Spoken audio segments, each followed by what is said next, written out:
I'm Emily Bazelon. I'm an editor at Slate Magazine, and I'm here with Ian Ayres, a professor at Yale Law School, and Barry Nalebuff, a professor at the School of Management at Yale. And we're here to talk about their very interesting new book, which is called Lifecycle Investing. So let me start with a question for you, Ian. You have a very bold idea in this book that, if realized, could in fact substantially change how people in general invest, and particularly young people. So can you explain this bold idea for us, please? Sure. It starts very simply that we think people should do a better job diversifying across time. Just like it would be a bad idea for you to invest in just a single stock, it would be a bad idea if you invested in the stock market just 1 year of your life. And people understand that, but they come close to that in that they only put a few $1,000s in the stock market in their 20s, maybe their early 30s. And then they have 5 or 6 figures in the stock market when they get to their late 50s or 60s. And that's just not well diversified. It'd do a better job to spread your exposure to the stock market across time. And so the problem is that when people have more time to be in the market, they have less money, usually, because they're young. So there's this idea there's stocks for the long run. Well, when you have a long run, you tend not to have many stocks. And when you have many stocks, you tend not to have a long run. So the question is, how can you invest more when you're young? Because you don't have the money. And there's only one way to do that: leverage. Leverage means borrowing, correct? That's right. It's very simple. If you have $3,000, you go out and borrow $3,000, and you invest $6,000 in the stock market. And why is it that you've chosen this 2-to-1 ratio for leverage? Why not 10-to-1 if this is such a great innovation? Well, 2 aspirin can cure a headache, and 10 can give you an ulcer. So just because something's a good idea in moderation doesn't mean you should overdo it. It turns out the cost of leverage goes way up once you go beyond 2-to-1, and the risks do too. So just like we might want to buy a house with 10% down or 20% down, bad idea to do it with nothing down. Same thing, a little leverage gets you more exposure when you're young, but don't overdo it. So you want young people to borrow more money to invest more in the stock market, but not, say, at the same kind of rate of risk they would take out for a mortgage. Exactly right. Just to go 2 for 1. We're not saying borrow hundreds of thousands of dollars like you would do on a house. If you have $3,000, borrow $3,000. And it turns out you can do it at a very cheap price now. About 1% interest rate is what it costs to borrow. And you don't have to have any credit history. They don't care about your credit history. They care that the lender has $6,000 in stock as security. Huh, that's really interesting. You also don't need to do margin. You can do it via an option account. And so there's no worry about having a margin call. And so what's the evidence that all of this works, that we won't all be bankrupting ourselves if we pay attention to you? So we looked at stock data from 1871 through the end of 2009. And it turns out that in year after year, or I should say really life after life, any 45-year span that you take in here, a leveraged approach does a better job than traditional approaches. One of my favorite examples is you could ask yourself, gosh, what would be less risky, to put 75% of your savings in stock and the rest in bonds, or to do something that seems crazy, to start with 200% of your savings in stock when you're young and ramp down to 50% as you get old? And it turns out that those 2 different strategies, they produce on average the same average retirement nest egg, but the leverage strategy is 20% less risky.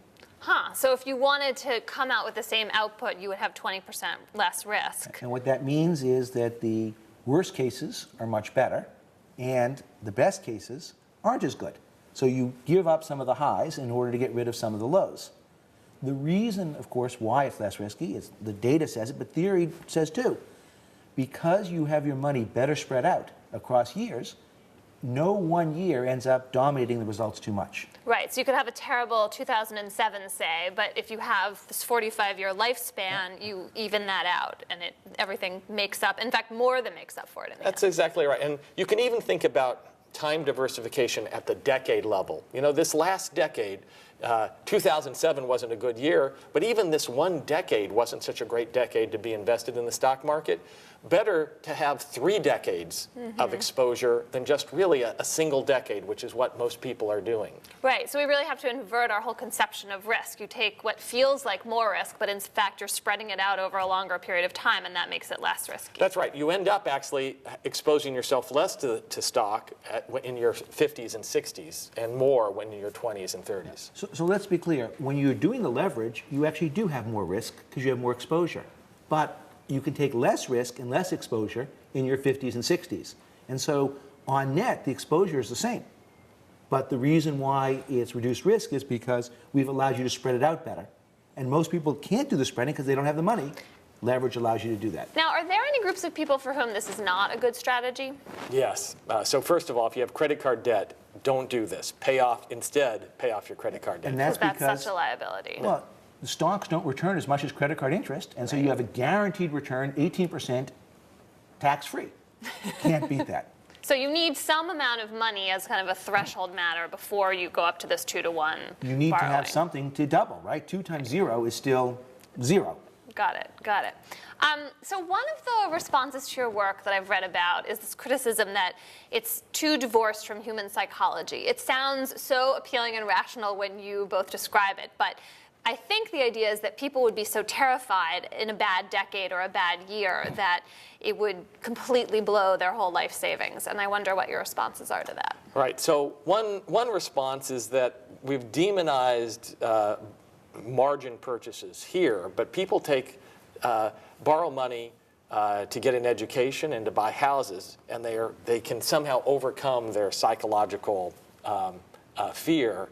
But going more to this point, yes, people might need to be disciplined, and it would be helpful if a new kind of a life cycle fund came into place where you wouldn't have to think about it. You could just park your money in it, and the fund would ramp you down from 200 to 50%.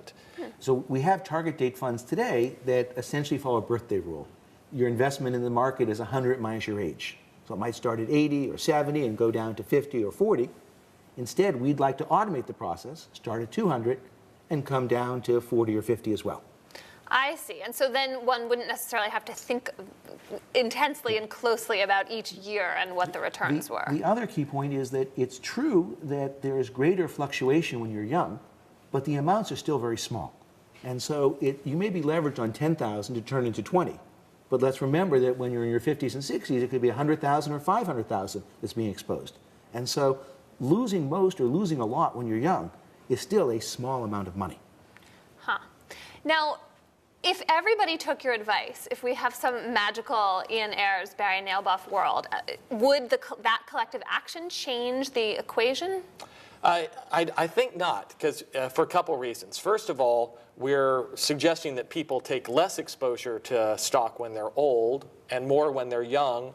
For the economy as a whole, those two effects can tend to balance out.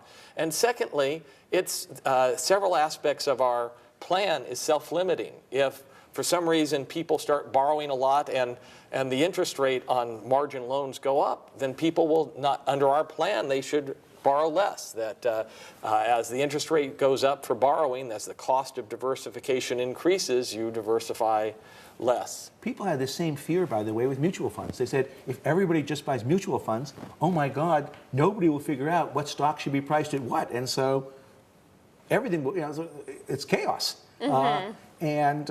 Actually, it isn't, and we'll never have 100% of people doing this. In fact, right now, we'd be very happy if 5%. Right. It's hardly the immediate problem. Exactly. This is, Now, you both have teenagers. I wonder if your teenagers are taking all of this good advice to heart. Well, they don't even have the $3,000 of retirement. But you know, this is really a message for parents and grandparents, because one of the things you can do is give the gift of diversification.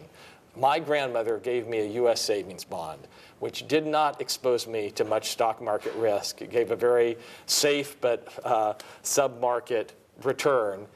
We've done some analysis that you can extend, not just get diversification across the 45 years of your working life, but if you have the right parents and grandparents, you can start exposing your kids to market risk with regard to some of their bequest. The first 25 years. For the first 25 years, yeah. All right, so the new graduation and wedding gift is a life cycle fund. Well, I love it. Actually, just a mutual fund. Just when kids are born, instead of giving them a bond, give them a And fidelity think fund. great, it's the new baby shower gift.